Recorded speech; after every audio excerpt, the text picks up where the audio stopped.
Hi everyone! Ako po ay nasampulan po ng tanong ng bakit hindi ra ako pumuti ang tagal-tagal ko na sa Canada. Actually, naka-filter ako, maputi na, di ba? Sa filter lang ako maputi. Natanong akong bakit hindi ako pumuti na ang tagal-tagal ko na daw sa Canada. Alam nyo guys, dito sa Canada, hindi nakakaputi ng skin. Hindi po nakaputi ng skin.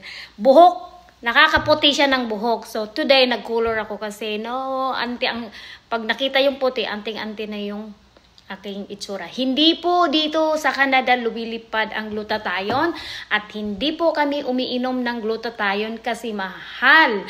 Wala kaming budget. Alam mo naman dito, may puro trabaho at taghirap ang buhay dahil ang dami naming bills. Hindi po kami mayaman. Dito kami po ay nagtatrabaho ng, yung iba doble-doble. Ako overtime lang kasi Diyos ko Lord. Ang laki ng aking obligation after work, magluluto. Yung linis ng bahay once a week.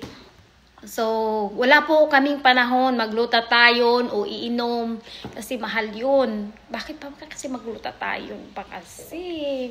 Bakit pa kasi tayo magpapaputi? Yon. So, yon pag nakita nyo yung kilikili namin, yung aming singit na lagom, ay original yun. Ganun lang talaga ang buhay. So, yon hindi kami mapuputi dito. Ang maputi, yung mga puti. Pero kaming mga Pilipino dito na lagom. Lagom ng Yapon. Oh, mora to guys ha. So, ayaw nagkuan. Makita nyo ko sa person na itom.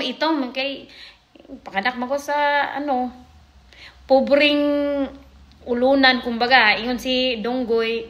Donggoy di ay. Pinanganak sa pobreng ulunan. So, mau ginatong kulay. Pag ito man. Pero sa mga puti, ganahan sila sa atong color. Kay tan color daw ni.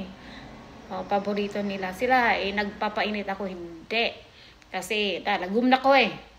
So, maputi lang ni sa filter. So, ay namog pagmutan na. Ni puti mi din ni sa Facebook. Sa filter ni siya, guys. So, maura to guys ha. Mayong gabi, mayong buntag. Mayong udto kung asa man kamo sa kalibutan. Bye-bye!